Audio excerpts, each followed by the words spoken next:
एखाद्या लठ्ठ व्यक्तीच्या मृत्यूनंतर त्याच्या दफनविधीसाठी जास्तीचा टॅक्स भरावा लागल्याचं तुम्ही कधी ऐकलंय? मात्र ब्रिटनमध्ये एक अशी स्मशानभूमी आहे ज्या ठिकाणी एखाद्या साधारण अंगकाठीच्या व्यक्तीचा मृत्यू झाल्यानंतर त्याच्या दफनविधीसाठी जेवढा टॅक्स भरावा लागतो त्याही पेक्षा जास्त टॅक्स एखादी लठ्ठ व्यक्ती मरण पावल्यानंतर तिच्या दफनविधीसाठी भरावा लागतो।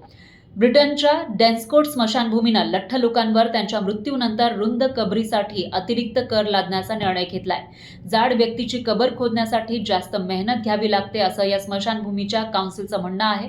शहरामध्ये लठ्ठपणा वाढतोय, त्यामुळे लठ्ठ व्यक्तीचा मृत्यू झाल्यानंतर त्यांच्यासाठी लागणारी शवपेटी ही मोठी असते आणि अशा शवपेटीसाठी कबरी खोदण्यासाठी जास्त वेळ आणि मेहनत लागते। म्हणूनच ही जास्तीची फी आकारली जात असल्याचं काउन्सिलनं म्हटलंय। तर एका मानक कबरीची किंमत सुमारे 1,37,000 इतकी आहे, पण रुंद शवपेट्यांसाठी 4 फूट रुंदीच्या कबरीची आवश्यकता आहे। त्यासाठी 2,21,000 रुपये द्यावे लागतील असं या स्मशानभूमीनं म्हटलेलं आहे। याला फॅट टॅक्स म्हटलं जातं, याच्यावर टीका सुद्धा केली जाते। हा निर्णय भेदभावपूर्ण आहे, लठ्ठपणानं ग्रस्त लोकांना यामुळे अपमानित केलं जातंय असं टीकाकार म्हणतात। तर सोशल मीडियावर याची चर्चा रंगलेली आहे आणि मोठ्या प्रमाणामध्ये याच्यावर टीका केली जाते। याला लज्जास्पद म्हटलं जातंय।